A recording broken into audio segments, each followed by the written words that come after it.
Well, I guess it was about midnight when we arrived at the hospital. The doctor was waiting at the door, and they carried my sweet wife to the delivery room, and I was left alone to walk the waiting room floor. And like all first-time fathers, I guess I was a little nervous, for my long-awaited son was about to arrive in the world, and you know what? I even caught a little chuckle as I thought to myself, well, it could be a little girl. But I could feel the worriness and tension mounting at me, and finally, I reckon it got to me. So I sat down and I placed my head in my hands, and then I looked up as the hall door swung open, and the doctor came in, with his head bowed low.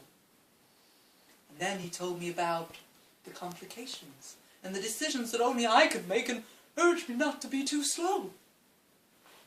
Well, for a long time this moment I stood there staring at him in disbelief. I mean, how could he tell me to save my wife or save my child when they both mean the whole world and everything to me? I excused myself and walked off down the little hall. My footsteps carried me to the chapel door, and with a heavy heart I entered and knelt down on the floor. Oh Lord, you must love them an awful lot, maybe even as much as I do, because you can't make up your mind which one to extend your welcome hand to. Well, I know I don't ask of much, Lord, but if I could make you a deal, well, I guess you know what it would be. If you've got to take one, let them live their lives, and please, let it be. And then somehow I got to feeling a little better, and I went down back the hall, and the doctor wasn't there, and I was wondering where he was when, why, my legs gave way, and I was lying there on the floor. Why, I wondered, was I lying there? And gosh, it seemed like an eternity until I looked up and I saw the doctor running in through the door.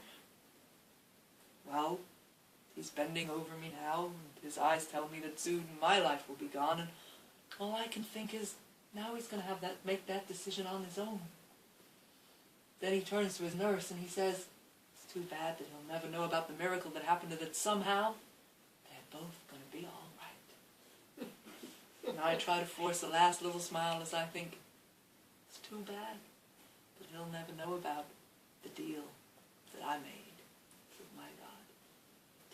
What a terrible story. Sorry. It's so weird. All right, so where did it come from? The best of 1969. Best of 1969.